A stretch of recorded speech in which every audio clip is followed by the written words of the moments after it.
This is a podcast on DNA, and I thought we'd start with the discovery of DNA and the context of what DNA does in the cell. These are really important, first of all, for your biological history, and secondly, because I think as we go into the structure of DNA and the complexities of it, it's always good to have an overview of what it does.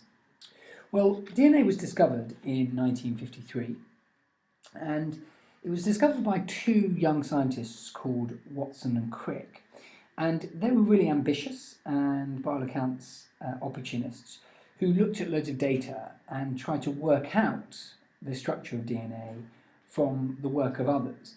And most important, this was a woman called Rosalind Franklin, and she discovered that the X-ray crystallography of DNA kind of looked a bit like this. It formed a kind of X shape. And from this, Watson and Crick were able to work out that if this was the shadow that was formed, then it might well be that the structure was a bit like an X, and that in fact translates into a alpha helix. And if you view an alpha helix with X-ray crystallography, you get this kind of X pattern. Rosalind Franklin died, in fact, and so she was never able to be awarded the Nobel Prize because you can't award it posthumously. But she was a huge reason why Watson and Crick were able, by all accounts, I think, by a lot of trial and error, in coming up with a structure, which is the structure that we know today. And so, if you think about what we know about DNA, they were able to come up with this overall alpha helix, which contained bases that paired in a complementary fashion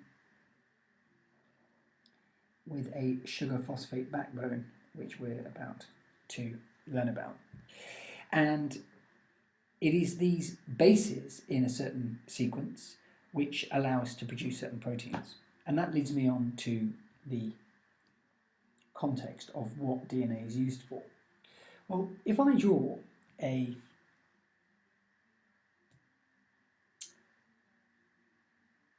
basic cell here, and I'm going to draw the nucleus in, which we know very well.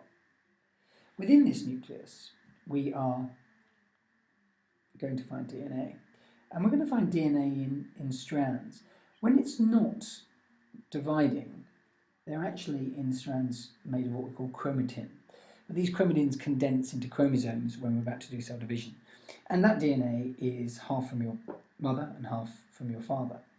And on the DNA, if we were to blow it up as a strand of DNA, we would have areas which we call genes. And a gene is a sequence of DNA that codes for a particular protein. And so DNA is a template for making proteins. And how does it do this? Well, within the DNA, by an enzyme called RNA polymerase, a special copy of the DNA is taken along that gene, just that gene. So this area here is ignored, for example, if this was the gene that was being copied. And this is copied into a format called messenger RNA. And that messenger RNA is able to do something quite special.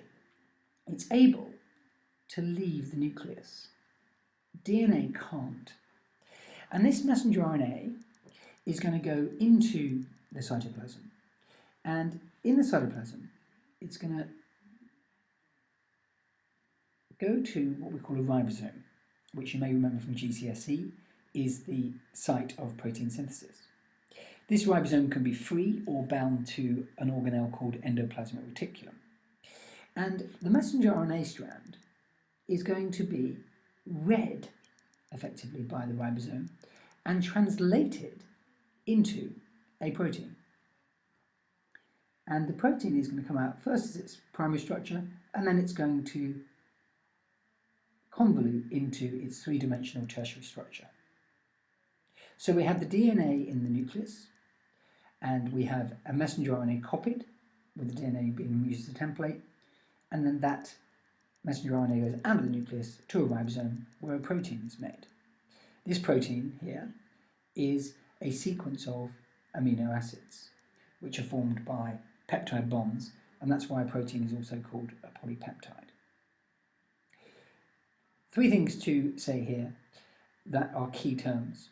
First of all, the DNA is a template for messenger RNA, and the messenger RNA is formed by a process of transcription, which is, if you're a scribe, you write. So it's the writing out of the DNA code in messenger RNA form, and we're going to learn about what's different about messenger RNA and DNA. And then that messenger RNA goes out of the nucleus to the cytoplasm, and it is translated. So keywords for the protein synthesis process are transcription in the nucleus, which is a messenger RNA copy of the DNA, and then translation at the ribosome, where that messenger RNA is translated into a sequence of amino acids, which we're going to learn about as well. So that is the discovery of DNA and its overall context of how it works in our cell and what it's used for. The protein, of course, might go and be used in the cell membrane as a receptor or a channel protein. It might go to mitochondria and be a metabolite, or, and perhaps most importantly for life, it might turn into an enzyme, which is going to be hugely important in catalyzing all the biological molecules and is probably the reason why life exists at the temperature it does on Earth, as it reduces the activation energy required for reactions to take place.